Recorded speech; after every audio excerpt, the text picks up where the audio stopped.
Chapter 8. The Sign of the Spyglass.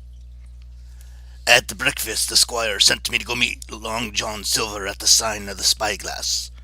I made my way there and found a neat tavern full of seafaring men who talked loudly, rarely stopping their singing and laughing. I saw a man with his leg cut off at the hip and knew it had to be Long John. He carried a crutch and hopped with great speed, cheerful and laughing among the customers. Now, I had long worried that this might be the one-legged man whom the captain was so afraid of. But seeing him, I knew he was a very different sort from Pew the captain and Black Dog. So I approached him and handed him the squire's letter. He shook my hand firmly and smiled. "So you're the new cabin boy," he said loudly. Suddenly a man jumped up from the bar and made for the street. I knew at once by his look and missing fingers who it was. I cried out that I had just seen Black Dog. "I don't care who he is. He shall pay for his vile deeds," said Long John, and sent one of his men after him. He then quizzed me about the man and said he'd never heard the name.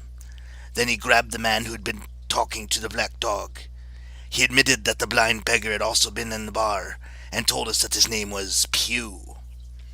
Long John became quite excited about tracking down Black Dog, and assured me that his man Ben would find him. "Talking of throwing someone overboard, was he? I'll show him. I'll throw overboard him if I get the chance." As he ranted, Long John walked up and down with his one leg and his crutch, cursing Black Dog and all those like him. Seeing Black Dog had made me suspicious, but John Silver had put on a good show. I was sure he was an innocent man, and he was clever at convincing me. He told me how worried he was that I would think badly of him for having such low-life persons in his tavern. He made me believe that if only he'd had his other leg, he would have caught the man himself. We decided to report to Mr. Trelawney right away, and so began our journey down to the water.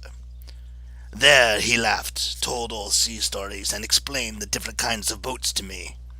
He told me of their cargo and the way they were made, and repeated phrases until I knew them like an old sailor.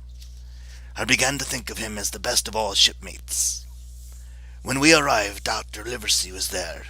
Long John told the story to both men in a lively fashion, and asked for my agreement regarding what had happened. I simply nodded yes to everything he said. When he had finished, he made his way back to the tavern, and we all agreed to be on board by 4 in the afternoon. "Well, Trelawney, I don't put much stock in your judgment," said the doctor, "but Silver is an ace. Now, Jim," he said to me, "let's go see our ship." That do be the end of chapter 8.